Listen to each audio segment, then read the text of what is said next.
Bueno, como hemos prometido en Es la Hora de Opinar, vamos a analizar los grandes problemas que preocupan al electorado mexicano y las distintas propuestas de los diversos candidatos para solucionarlos. Ya hablamos de la reforma educativa y la corrupción. Toca ahora el tema de la inseguridad y lo mejor es comenzar con un breve diagnóstico de nuestro experto en seguridad pública, Eduardo Guerrero, del desastre que tenemos en materia de inseguridad. Y creo que sí lo podemos llamar un desastre, ¿o no? Es un gran desastre. Ah, bueno, un gran desastre. Bueno. Y trágico. Nos reímos, ¿eh? Nos reímos. Sí, hay que ver esta gráfica. Si no lloraríamos, man. Sí, sí. ¿No? ¿Quieres que ponga la primera gráfica? Pongámosla. La primera gráfica, homicidios vinculados con el crimen organizado, nada más Así que es. tu serie. Son ejecuciones, no exacto. son los homicidios dolosos, ¿no? No. A ver, es el subconjunto, que son ejecuciones, y que está muy correlacionado con los homicidios. Sí, sí. Vean ustedes cómo ya cerramos 2017 con... esta es una serie trimestral. Sí. El último trimestre de 2017 hubo 5.385 ejecuciones. Esto ya es el último trimestre. Sí, bueno, el último, sí, claro, sí, el último trimestre. Aunque sí quiero comentarles que inició el año a todo lo que da y tuvimos 1.970 ejecuciones en enero, 1.970, wow. O sea, casi, ya estamos casi en las 2.000. Sí. Aquí más o menos el promedio de ejecuciones mensuales, si dividimos 5.300 entre 3, pues es alrededor de, ¿qué? 1.800, sí, más o menos, ¿no? Y pues sigue aumentando, o sea, la mala noticia de enero es que esto sigue aumentando. Sí. Y que tenemos, exacto, en enero, y que tenemos además unos resortes diversos de la violencia. Echamos un vistazo rápido a los números estatales. A ver si nos pueden poner la siguiente gráfica, rápido.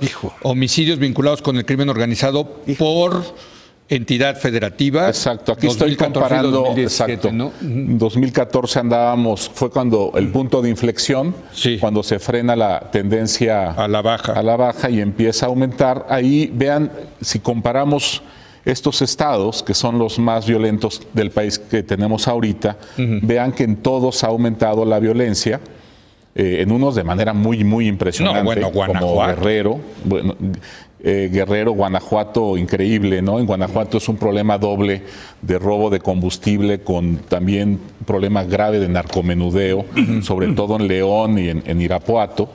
Veracruz, que también traemos, Leo, en Veracruz un problema de conflictividad social, de gobernabilidad, con un problema también de inseguridad tremendo. Michoacán, que también... pues ¿regresó? Retiraron muchas fuerzas federales de Michoacán para atender otros problemas y dejaron al gobernador un poquito en el aire y luego se disparó la violencia. Chihuahua, ¿no?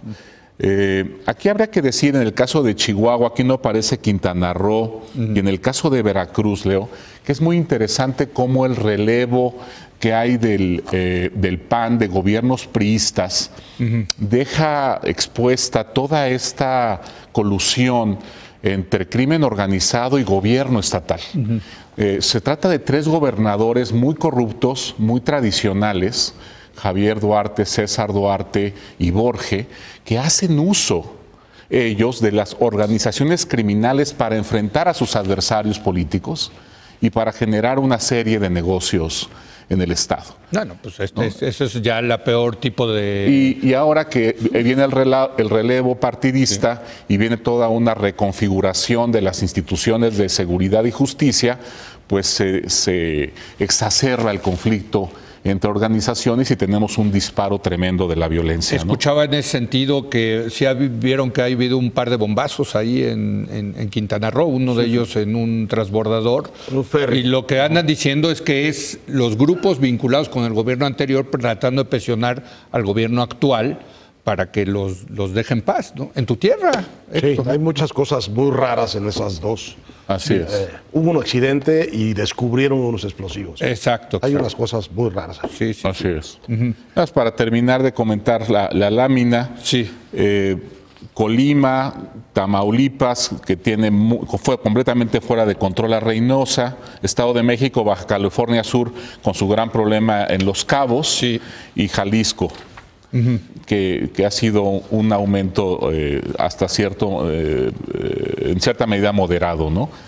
Vayamos ahora rápidamente a las regiones, veamos cómo se están comportando la violencia 3, exacto, de la manera gráfica 3. regional. Si nos pueden poner rápido. Aquí lo que quiero apuntar es que está aumentando la violencia en las 3 regiones del país. Ya, no es un fenómeno concentrado en el norte, en el centro, en el sur. En las 3 regiones está aumentando. Lleva el liderazgo la región centro.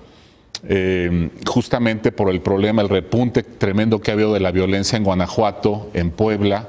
Por el huachicol. Por el tema del huachicol. Seguimos con Guerrero muy mal.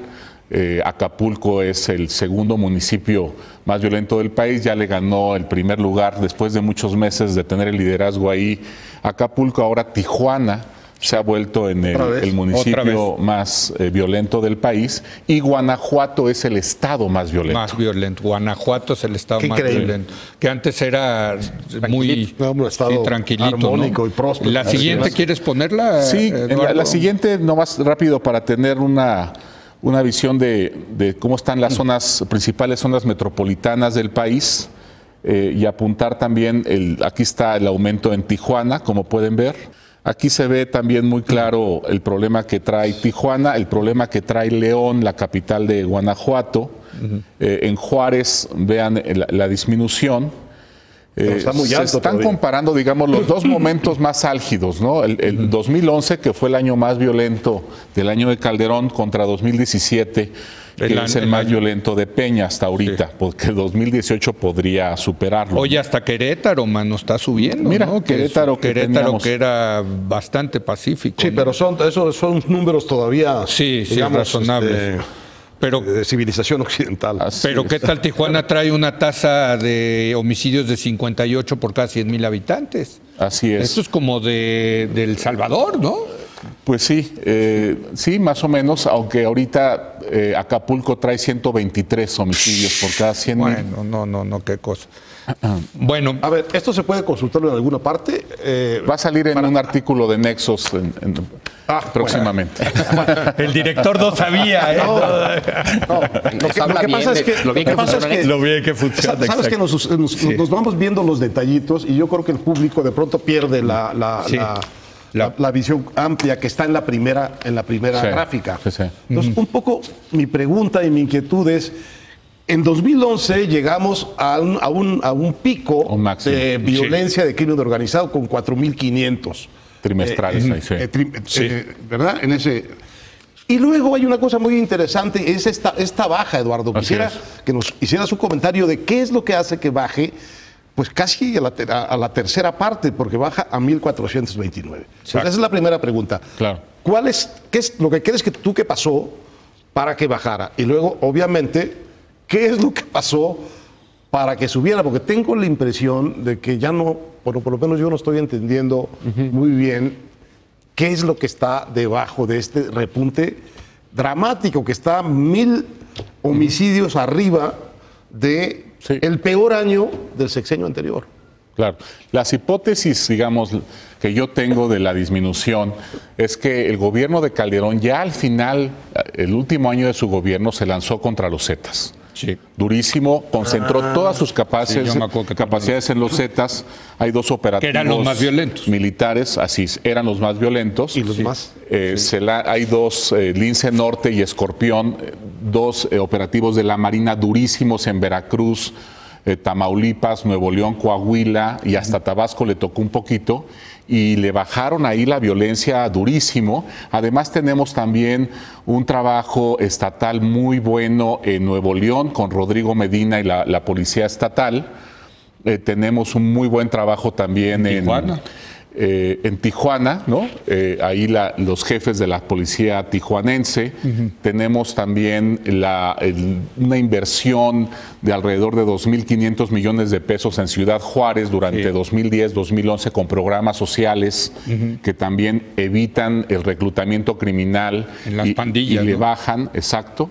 Y finalmente también una estrategia que yo nunca le recomendaría a nadie, brutal, tremenda, de Javier Duarte, aliado con la Secretaría de Marina en Veracruz, matando zetas, y cuando no encontraban zetas, pues eran las novias de los sicarios, y si no eran los jovencitos que estaban ahí, los halconcitos, ¿no? Que pues acabaron con ellos. Y hay de hecho un movimiento ahorita de viudas, de policías, de mamás de jovencitos desaparecidos, y no sé si han visto los periódicos, pero se han reportado alrededor de 300 fosas encontradas en Veracruz en los últimos meses. Hay un problema casi de carácter humanitario. De manera que fue brutal, ¿no? Antes de irme a la pausa, Javier, tú has hecho la compilación de todos los artículos que salieron en Nexos, incluyendo los de Eduardo. ¿Qué dirías al respecto de lo que comenta Héctor? ¿A qué se debe la baja y el posterior incremento, ¿no? Sí, yo lo que diría, pensando en 2018 y la elección, que se perdió no solamente la narrativa oficial, sino que la disputa por esa narrativa. Lo que vemos de 2007 a 2012, 2008 a 2012, fue primero una estrategia del gobierno, y poco a poco van armando, porque se tardan en armar una narrativa para explicar lo que está pasando. De inmediato eso provoca alternativas. Eduardo de inmediato sale con su explicación distinta a la del gobierno, a la oficial, a la de Calderón, de qué estaba pasando. Pero también hay varios otros. Escalante, Jorge Castañeda, también Villalobos. En fin, hay como que un intento, un esfuerzo serio, riguroso, que en buena medida se retrata en las páginas de Nexos, de tratar de entender qué está pasando. Cuando empieza a bajar, seguimos tratando de entender qué había pasado. ¿Por qué había subido? Exacto. Y de repente entra la elección de 2012 y Peña Nieto, como estrategia electoral totalmente válida, le baja el nivel y sale con un discurso económico.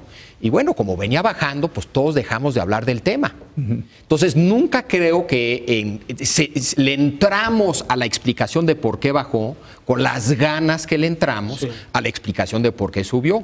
Y ahora que volvió a subir, pues seguíamos un poco en las reformas y después otros temas como la corrupción.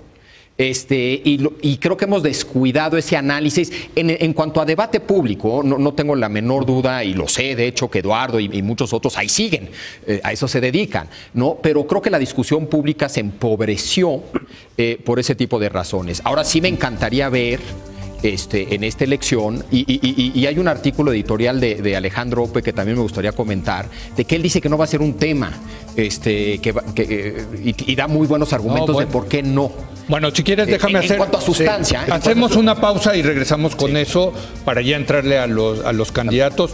En realidad, la única propuesta que yo he visto aterrizada, como siempre, pues es la de López Obrador en su libro y sobre todo en su plan de Nación 2018-2024. Entonces regresamos un momento más ahora a hablar ya de los candidatos y sus propuestas de inseguridad.